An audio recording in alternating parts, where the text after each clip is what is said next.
चलिए हो गया हो गया। ओके बच्चों, good morning to all of you. चलिए बच्चों शुरू करते हैं। और अभी जो हम डिस्कस करने जा रहे हैं ये आपका ईएमडीएस की मैराथन। और जितने भी चैप्टर्स हैं ना उस चैप्टर्स को हम लोग कंप्लीट करेंगे मैराथन के द्वारा। सारे इंपॉर्टेंट क्वेश्चंस को कवर करेंगे और सिंपल सा वर्ड में ये समझेंगे इस चैप्टर्स में हमें क्या पढ़ना है और किस क्वेश्चन या किस टॉपिक का मतलब क्या होता है। तो वेलकम टू बीटीएस क्लासेस।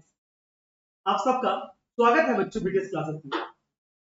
और कुछ भी छोड़ना नहीं है, सारे यूनिट्स को हम कवरेज करेंगे और कवरेज करने के बाद आप जब वीडियोस को देखेंगे तो कुछ भी जो भी मैं करवाऊंगा उसको अच्छे तरीके से कंप्लीट करिएगा, छोड़िएगा नहीं।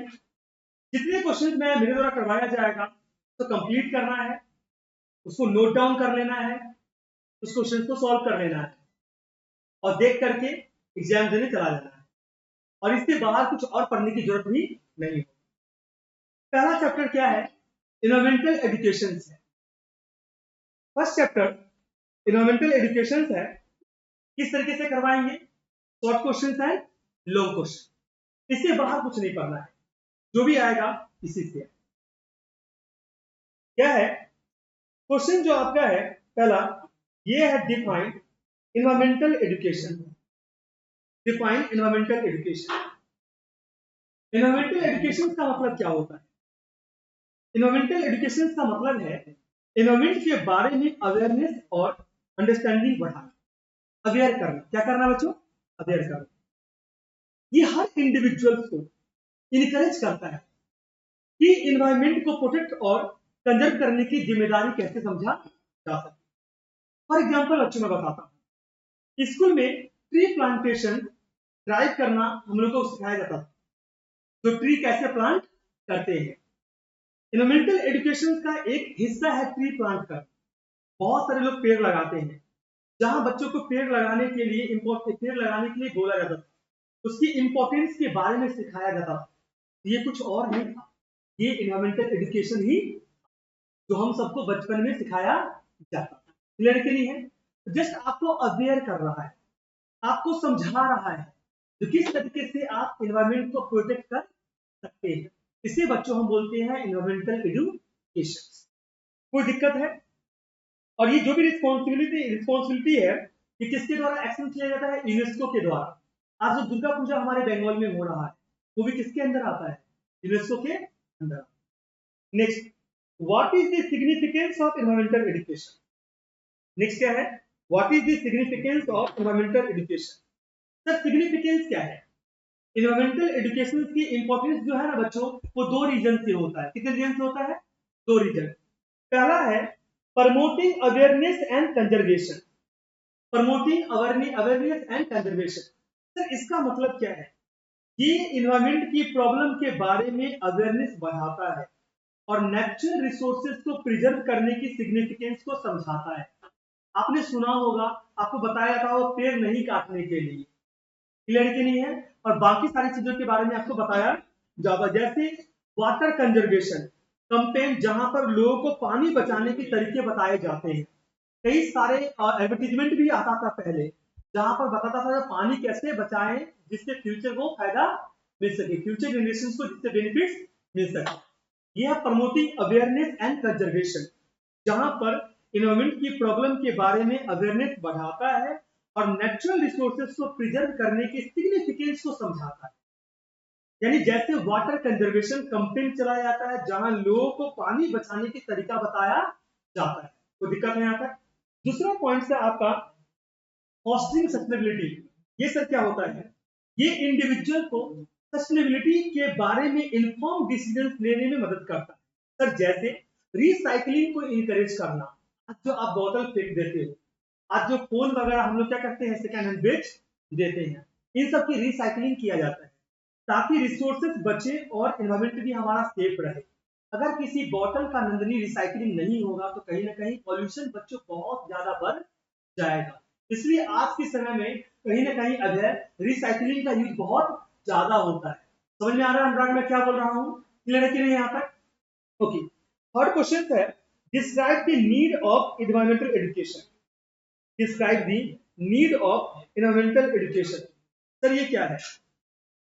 एनवायरमेंटल एजुकेशन जरूरी है क्योंकि ये मोरल और इथिकल वैल्यू को प्रमोट करता है। किसको प्रमोट करता है? मोरल और इथिकल वैल्यू को प्रमोट करता है। ये बताता है हमें सही क्या है और गलत क्या है। ये हमें बताता है रूल्स को कैसे रेगुलेट किया जाना चाहिए, कैसे उसको पालन किया जाना चाहिए। जो पॉल्यूशन से बचने की हमें नॉलेज देता है, हमें बताता है जो बच्चों हमें हमारे लिए सेहत यानी हमारे हेल्थ कितना क्रूशियल है। अगर ज्यादा पॉल्यूशन होगा तो हम जिस एनवायरमेंट में रह रहे हैं अगर वो ज्यादा पॉल्यूटेड होगा तो कहीं ना कहीं हमारी जो हेल्थ है वो बहुत ज्यादा डैमेज हो सकता है। जैसे प्लास्टिक बैन कंपेन करते हैं जहां लोगों को प्लास्टिक के नुकसान और ऑल्टरनेटिव के बारे में सिखाया जाता है। नीड क्यों है एनवायरमेंटल एजुकेशन का? एनवायरमेंटल एजुकेशन जरूरी इसलिए है क्योंकि ये मोरल और इथिकल वैल्यू को प्रमोट करता है। जो पॉल्यूशन से बचने की, सेहत को बचाने के लिए एक अभियान चलाया जाता है जहां पर आपको बताया जाता है अगर इसका अल्टरनेटिव सॉल्यूशन ढूंढ लिया जाए तो पॉल्यूशन बहुत कम होगा। जितना ज्यादा प्लास्टिक जमीन पे पड़ा हुआ रहेगा चाहे वो वाटर में पड़ा हुआ रहेगा उतना हमारे लिए क्या है? नुकसान है। सिंपल सी बात है, अगर हम रेगुलर कोई प्लास्टिक रिलेटेड प्रोडक्ट अगर हम खा रहे हैं तो कहीं ना कहीं एक सर्टेन टाइम के बाद हमारा शरीर क्या हो सकता है? हार्मफुल हो सकता है। कहीं ना कहीं उसका बड़ा नुकसान हमें देखने को मिल सकता है। बच्चों क्लियर है कि नहीं है? ओके, नेक्स्ट है what do mean by environmental studies. What do mean by environmental studies? Environmental study एक मल्टी डिसिप्लिनरी स्टडी है जो ह्यूमन और नेचर को इंटरेक्शन को एक्सप्लोर करता है। किसको एक्सप्लोर करता है? ह्यूमन एंड नेचर की जो इंटरेक्शन है ना उसको एक्सप्लोर करता है। इसमें बच्चों हम नेचुरल रिसोर्सेज, पॉल्यूशन, इकोसिस्टम्स को एक्सप्लोरेशन पर फोकस करते हैं। जैसे अगर मैं सिंपल में बताऊं, study the impact of deforestation on climate change. आपको किसके बारे में सिखाया जाता है? क्लाइमेट चेंज के बारे में। अगर आपको क्लाइमेट चेंज के बारे में जानकारी नहीं मिलेगा तो आप उसका मिसयूज करना शुरू कर दोगे। अगर आपको जानकारी रहेगा, अगर आप अवेयर रहोगे तो आपको पता रहेगा तो किस तरीके से हमें एनवायरमेंट को प्रोटेक्ट करना है। क्लियर है कि नहीं है? यानी एनवायरमेंटल स्टडीज एक मल्टी डिसिप्लिनरी स्टडी है जो ह्यूमन और नेचर के इंटरेक्शंस को एक्सप्लोर करती है। इसमें नेचुरल रिसोर्सेज, पॉल्यूशन, इकोसिस्टम्स को एक्सप्लोरेशन पर फोकस होता है। जैसे हम लोग ये देखते हैं जो डिफोरेस्टेशन ऑफ क्लाइमेट चेंज का क्या इंपैक्ट पड़ सकता है। Next, what do mean by science? किसकी बात कर रहे हैं? एनवायरमेंटल साइंस की बात कर रहे हैं।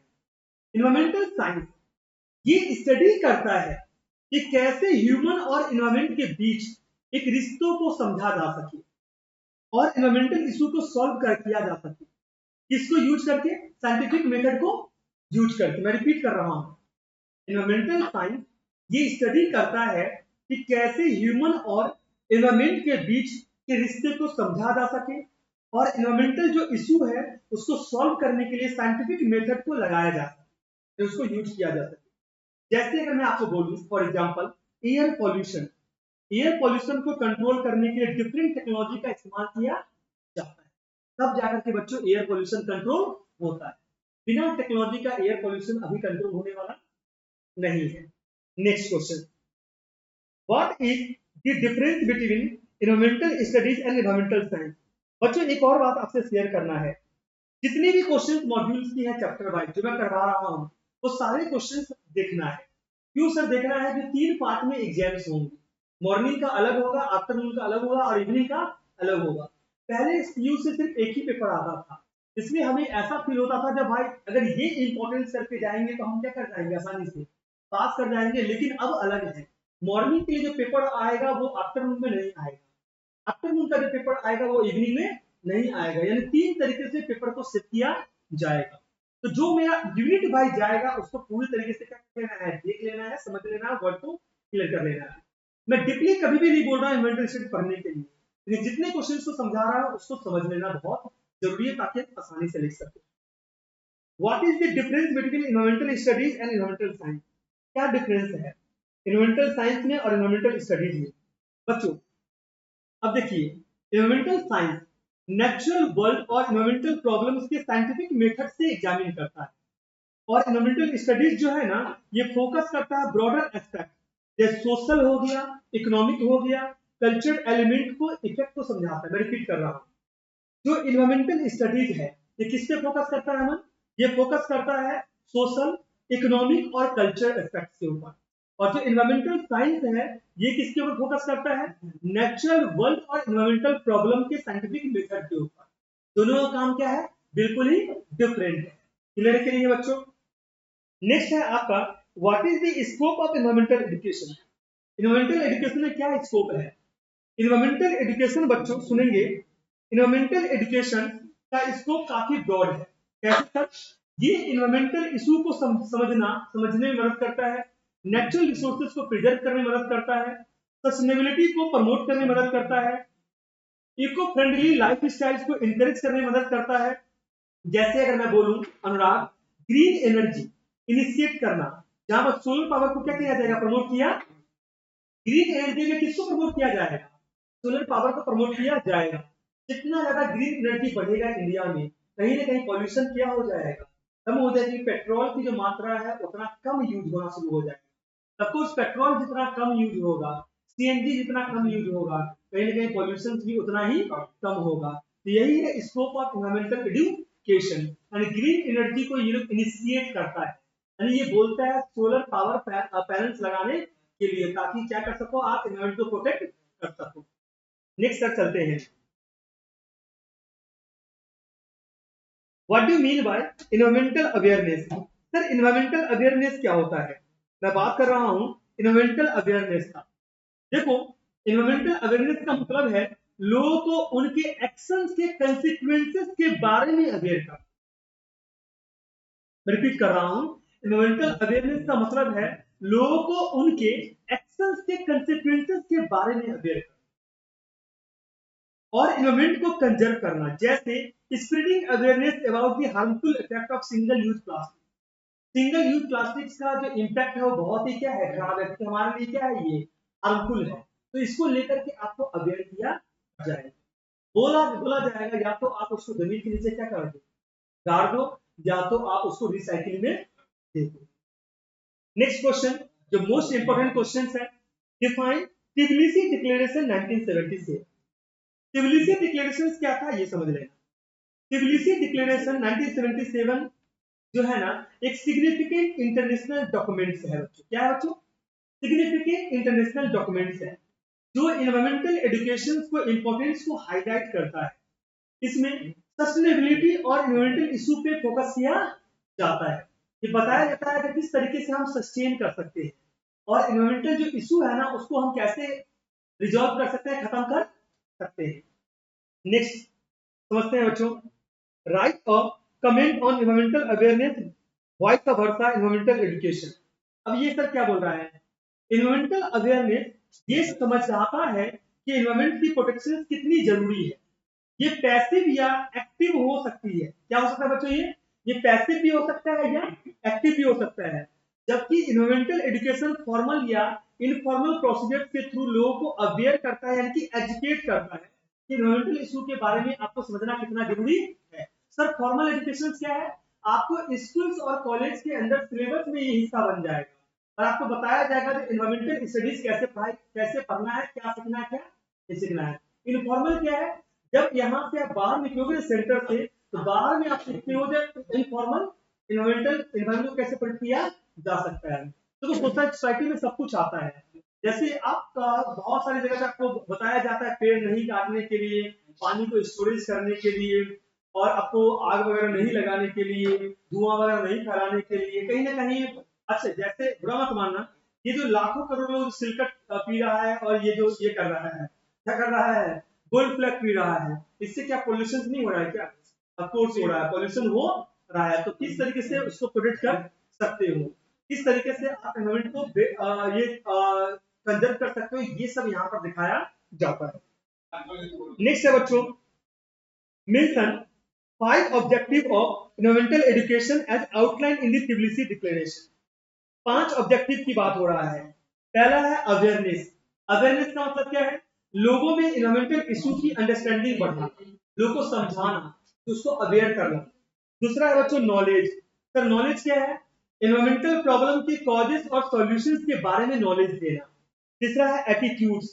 एटीट्यूड्स क्या है?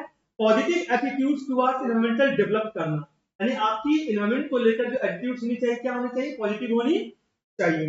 नेक्स्ट क्या है सर? स्किल्स। स्किल्स क्या है? एनवायरमेंटल इशू को टैकल करने के लिए आपको स्किल भी क्या करना पड़ेगा? सीखना पड़ेगा। बिना स्किल्स के आप एनवायरमेंटल जो प्रॉब्लम है ना उसको सॉल्व नहीं कर सकते हो। आपका एक चैप्टर अगर इसका नाम है डिजास्टर मैनेजमेंट। डिजास्टर मैनेजमेंट में आपको सिखाया जाता है कि किस तरीके से हम चीजों को मैनेज कर सकते हैं। नेक्स्ट है पार्टिसिपेशन। सर पार्टिसिपेशन क्या है? एनवायरमेंटल प्रोटेक्शन की एफर्ट्स में लोगों को इन्वॉल्व करना, ये है। नेक्स्ट है बच्चों, when was the Tbilisi conference UNESCO held? कब किया गया था ये? बच्चों सिंपल सी बता रहा हूँ, ये ट्बिलिसी कॉन्फ्रेंस जो है ना अमन, 1977 में हुआ था। कहां पर हुआ था? 1977 में हुआ था। एक जगह है, एक टाउन है जिसका नाम जॉर्जिया है। क्या है? जॉर्जिया है। और ये जो जॉर्जिया है ना, पहले ये यूएसएसआर का हिस्सा था, जिसे टूट करके क्या बना? रसिया बना, यूक्रेन वगैरह बना, पोलैंड वगैरह बना। क्लियर कि नहीं है? ने 17 कंट्री जुटा था यहाँ पर, किससे? यूएसएसआर से। तो ये कब हुआ था?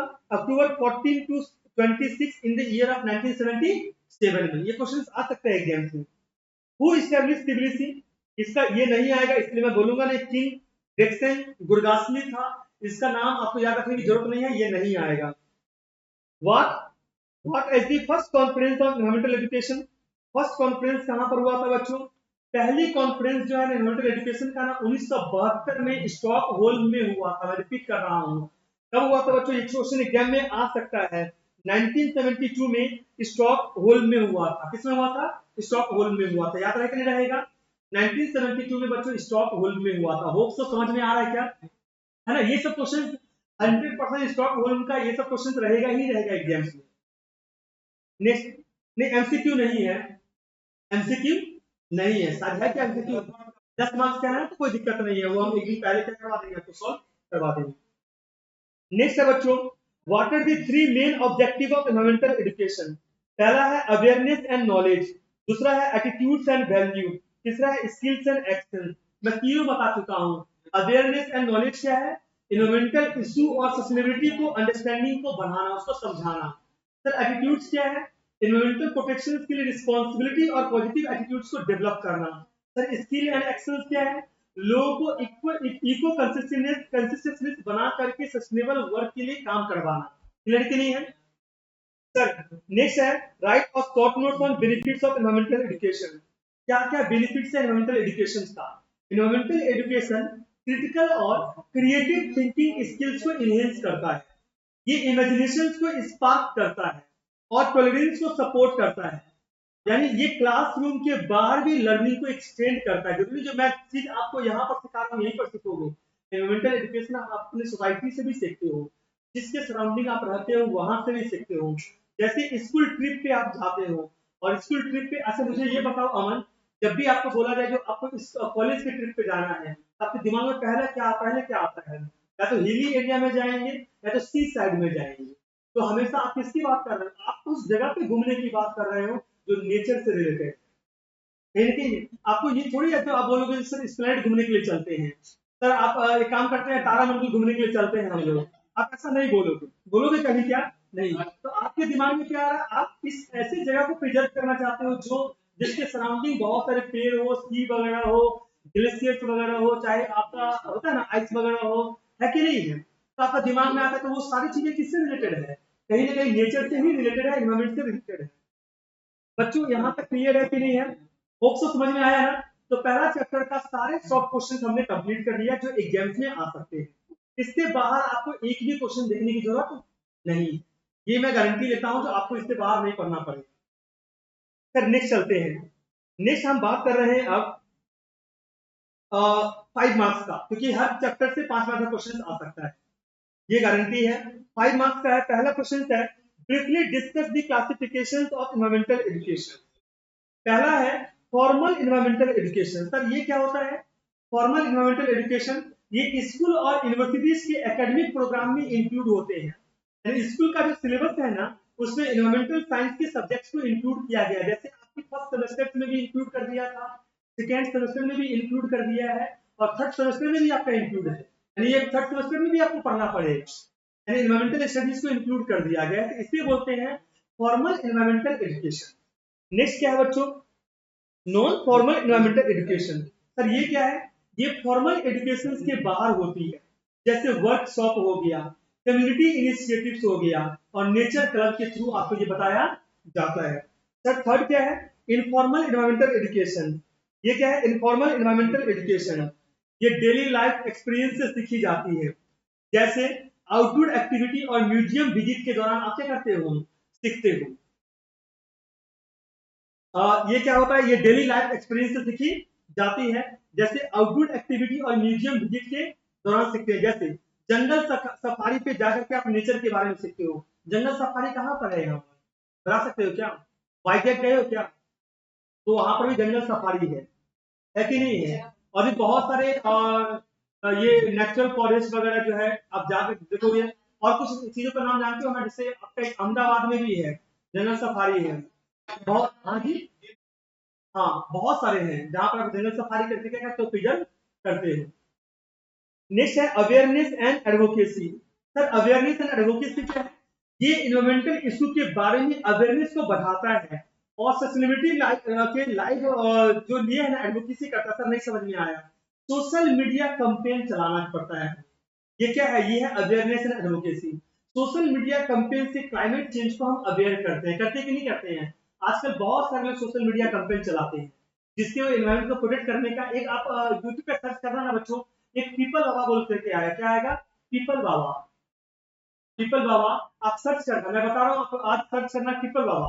पीपल बाबा जो है ना, वो छोटा मोटा इंसान नहीं है, वो बहुत ब्रिलियंट है, बहुत पढ़ा लिखा है, समझो ना, बहुत पढ़े लिखे हैं। उसके बाद उन्होंने क्या किया, ये नेचुरल जो फॉरेस्ट वगैरह होता है ना, जंगल में पेड़ पौधा लगाना, बाहर में पेड़ पौधा लगाना, बहुत सारे एरिया को डेवलप किया। उनके बारे में आप स्टोरी पढ़ोगे, आपको बहुत कुछ समझ सीखने को मिलेगा। तो ये सब क्या सोशल मीडिया कंपनी भी चलाते हैं, वो यूट्यूब पे अपना वीडियो बनाते हैं और उनको वहां पर बहुत सारे फंडिंग भी प्रोवाइड किए जाते हैं।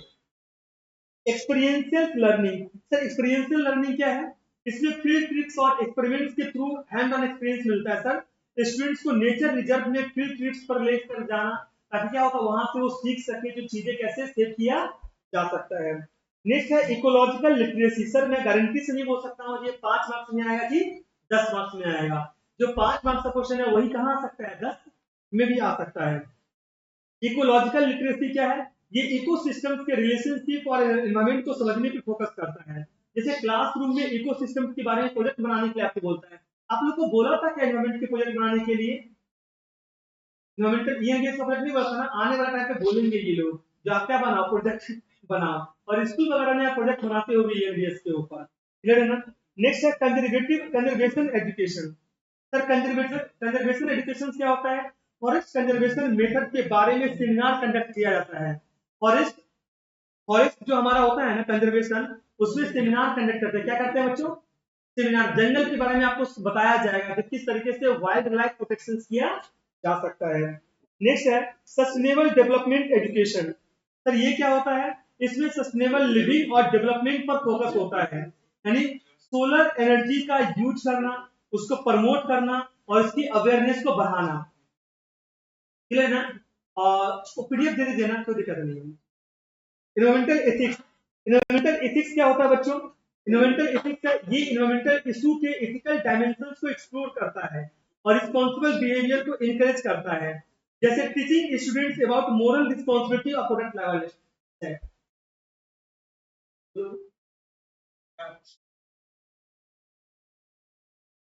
ये जो स्टोरी का देना बंद कर देना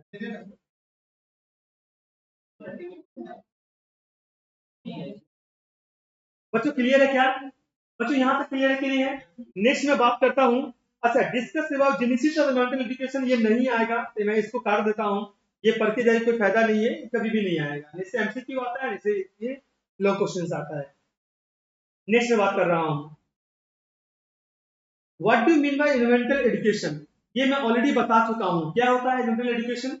एनवायरमेंटल एजुकेशन का मतलब है लोगों में इकोलॉजिकल इशू के बारे में अवेयरनेस को बढ़ाना और एनवायरमेंट को कंजर्व करने की जिम्मेदारी को समझाना। इसमें इनिशिएटिव्स, प्रोग्राम्स और जो एक्टिविटीज है ना, ये सब शामिल होते हैं। जो एनवायरमेंटल कंजर्वेशन की सिग्निफिकेंस को समझाता है, सर नहीं समझ में आया। स्कूल में रिसाइकलिंग प्रोग्राम चलाया जाता है, स्टाफ इसलिए करते हैं ताकि बच्चों में वेस्ट मैनेजमेंट को बारे में क्या हो सके, सिखाया जा सके।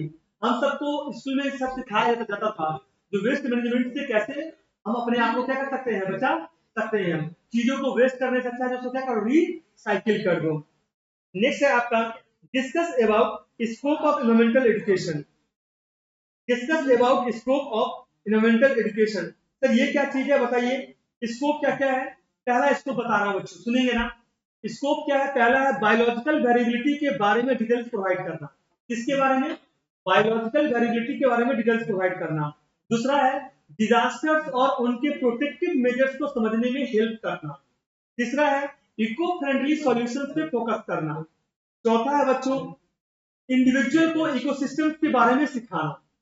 पांचवा है रिसोर्सेज को सस्टेनेबल यूज सिखाना। छठा है ओवर पॉपुलेशन, हेल्थ, हाइजीन जैसे इशू पे अवेयरनेस बढ़ाना। सातवां है ग्रीन टेक्नोलॉजी को एडप्ट करने के लिए इनकरेज करना। क्लियर किए हैं तो ये सब, अच्छा ये सब हमने सारी चीजें हम लोग करते हैं। आपको यहाँ तक क्लियर है क्या। नेक्स्ट क्वेश्चन की मैं बात कर रहा हूं। नेक्स्ट है discuss about importance of environmental education. Discuss about importance of environmental education. Sir पहला पॉइंट आप क्या बोलोगे इसमें, इंपॉर्टेंस ऑफ एनवायरमेंटल एजुकेशन। हम सिर्फ याद रखने के लिए आपको बोल रहे हैं, सुन लेंगे बच्चों। पहला होता है पॉपुलेशन ग्रोइंग, पॉपुलेशन की ग्रोथ को समझना। वर्ल्ड में पॉपुलेशन बहुत रैपिडली बढ़ रहा है। 140 करोड़ की जनसंख्या हमारे भारत का हो चुका है, और मुझे लग रहा है कि 160 करोड़ से भी ऊपर होगा, स्पेशली डेवलपिंग कंट्री में, जिससे एनवायरमेंट पे प्रेशर बढ़ रहा है। अब जब मैं अपने गांव जाता हूँ ना, तो गांव में जहां पर हम लोग खेती करते थे ना, उसमें रोड बन गया और सब घर बना लिया, मतलब अब खेत दिखाई नहीं दे रहा। नहीं समझे मैं क्या बोल रहा हूँ, मतलब इतनी मतलब पॉपुलेशन बढ़ रहा है, सब क्या बनाते जा रहा है, जंगल वगैरह जो ये सब बगीचा तो सब काटते काटते घर बनाते जा रहा है। यानी जैसे इंडिया में पॉपुलेशन इतना ज्यादा बढ़ रहा है कि नेचुरल रिसोर्सेज जो है ना, वो कहीं ना कहीं कम पड़ने लगा है, कहीं ना कहीं कम होना शुरू हो चुका है। दूसरा क्या है, नेचुरल रिसोर्सेज को फाइनाइट होने की रिकॉग्नाइज करना। सर अगर हम पानी को वेस्ट करते रहेंगे, अगर हम पानी को वेस्ट करते रहेंगे तो फ्यूचर में पानी की शॉर्टेज हो सकता है, इसको समझना है। तीसरा है पॉल्यूशन और डिग्रेडेशन को इम्पैक्ट को समझना। सर समझिए, सुना एग्जांपल समझाता हूँ। बढ़ती पॉपुलेशन की वजह से लोगों में रिस्पिरेटरी डिजीज का रिस्क क्या हो रहा है, बढ़ रहा है ना। अभी कुछ दिन पहले कोरोना आया था। कोरोना इतना क्यों बढ़ गया इंडिया में, बता सकते हो। क्योंकि पॉपुलेशन बहुत ज्यादा है, कितना भी डिस्टेंस बना के चलेगा, कितना भी डिस्टेंस बना के चलेगा, एक दूसरे से कोई ना कोई टच होगा ही होगा। लेकिन वही अगर हम बात करें, सबसे कम केसेस आया था हिमाचल प्रदेश का, अब जाकर के देखिए। सबसे कम केसेस आया दमन एंड दीव का, कम केसेस आया अंडमान निकोबार का, क्योंकि ह्यूमन इंटरेक्शन बहुत कम था। क्या था बच्चों, ह्यूमन इंटरेक्शन बहुत कम था, जिसकी वजह से वहां पर ये अच्छा फिनलैंड का जाकर के देखो, फिनलैंड एक कंट्री है ना, उसकी उसमें कोरोना क्या हुआ था, कोरोना की संख्या बहुत कम था। क्यों कम था कि पॉल्यूशन, पॉपुलेशन क्या बहुत है, कम है, पॉल्यूशन नहीं। अच्छा फिनलैंड में पॉल्यूशन भी बहुत कम है। सबसे खुश देश क्या है, सबसे हैप्पीनेस जो है वो फिनलैंड वगैरह, ग्रीस वगैरह है। आप जाकर देखोगे ना, वहां पर इंसान बहुत खुश रहता है। भूटान भी है, ऐसा नहीं, भूटान में भी पॉल्यूशन को बहुत ज्यादा ध्यान रखा जाता है। प्लास्टिक जहां का नहीं फिर तो भूटान में आपको समझना पड़ेगा। आप सीएनजी कार चला सकते हो, आपको धुआं वाला गाड़ी नहीं सर, बहुत कुछ है वो भूटान में भी, मतलब ये सब चीजें। सर नेक्स्ट सर क्या है, नेक्स्ट है एजुकेशनल की नीड। वाइल्ड एनिमल्स को प्रोटेक्ट करने के लिए स्कूल में अवेयरनेस प्रोग्राम चलाना बहुत जरूरी है। नेक्स्ट क्या है, अर्बनाइजेशन के रोल्स को समझना।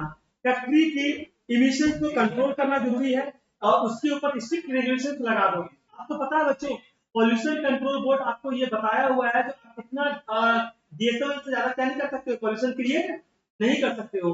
इससे ज्यादा अगर कोई फैक्ट्री पॉल्यूशन क्रिएट करेगा तो उसके ऊपर पेनल्टी लग सकता है। तो पॉल्यूशन कंट्रोल बोर्ड से ना आपको लाइसेंस लेना पड़ता है, बिना लाइसेंस का क्या नहीं कर सकते हो, आप फैक्ट्री चला नहीं सकते हो। नेक्स्ट बच्चों यहाँ क्लियर है। Discuss about Tbilisi declaration. मैं ऑलरेडी बता चुका हूँ, उसको डेप्थ में बता देता हूँ कि मुझे पता नहीं अंदर से फील हो रहा है कि ये क्वेश्चन एग्जाम में देखने को मिलेगा। ट्रिब्यूनसी डिक्लेरेशन 1977 में यूनेस्को और यूनेप ने मिलकर इन्वायरमेंटल एजुकेशन की इंपॉर्टेंस को हाईलाइट किया। इसमें कहा गया कि जो इन्वायरमेंट को प्रिजर्व है ना उसको कैसे किया जाए और ग्लोबल कम्युनिटीज को सस्टेनेबल डेवलपमेंट में इन्वायरमेंटल एजुकेशन को कैसे इंपैक्ट किया जा सके। टिबिलिसी डिक्लेरेशन क्या बताता है? एजुकेशन को सिर्फ लिविंग ऑर्गेनिजम्स तक नहीं बल्कि नॉन लिविंग एस्पेक्ट्स यानी इथिकल, कल्चर, फाइनेंशियल डायमेंशन तक भी एक्सटेंड करना चाहिए, यानी इन्वायरमेंट को हर जगह लेकर के जाना चाहिए। ये बताता है इन्वायरमेंटल प्रॉब्लम को कैसे सॉल्व किया जाना चाहिए। ये बताता है पब्लिक और प्राइवेट एजुकेशनल रिसोर्सेज को कैसे यूज करेंगे, फॉर्मल और नॉन फॉर्मल एजुकेशन को कैसे प्रमोट करेंगे। सर क्लियर है क्या यहाँ तक? ओके। लास्ट क्वेश्चन है आपका, what do you mean by environmental awareness, chapter number 1 का। तो ये क्या है? एनवायरमेंटल अवेयरनेस का मतलब है कि लोगों को समझने की उनकी एक्शंस की एनवायरमेंट पर क्या इंपैक्ट पड़ेगा। आप कोई भी काम करते हो ना उसका इंपैक्ट कहीं ना कहीं पर पड़ता है। इसका मतलब है कि लोग अपने डेली लाइफ में एनवायरमेंटल इंपैक्ट को समझना जरूरी है और साथ ही साथ जो भी हमारा जो पॉल्यूशन है ना उसको मिनिमाइज करना बच्चे बहुत जरूरी है। ये अवेयरनेस जो होता है ना ये आप क्लाइमेट चेंज, डिफॉरेस्टेशन, पॉल्यूशन जैसे इशू को समझा कर भी कर सकते हो। नेक्स्ट, इकोसिस्टम्स की इंटरकनेक्टेडनेस को समझने के लिए और उनको करने के लिए कर सकते हैं हम। नेक्स्ट, ह्यूमन एक्टिविटी जैसे इंडस्ट्रियल प्रोसेस, एग्रीकल्चर की एनवायरमेंट पर क्या असर पड़ता है उसको समझकर भी कर सकते हैं। नेक्स्ट सर, रिसोर्सेज को सस्टेनेबल तरीके से यूज करने की जिम्मेदारी को भी समझ के कर सकते हैं। सर नेक्स्ट, अपने तरफ से इनिशिएटिव लेना भी बहुत जरूरी होता है ताकि हम वेस्ट क्या कर सके, रिड्यूस कर सके। चैप्टर नंबर जो हमारा 1 है ये क्या हो गया, कंप्लीट हो गया। नेक्स्ट अब हम बात करेंगे chapter number 2। Thank you so much.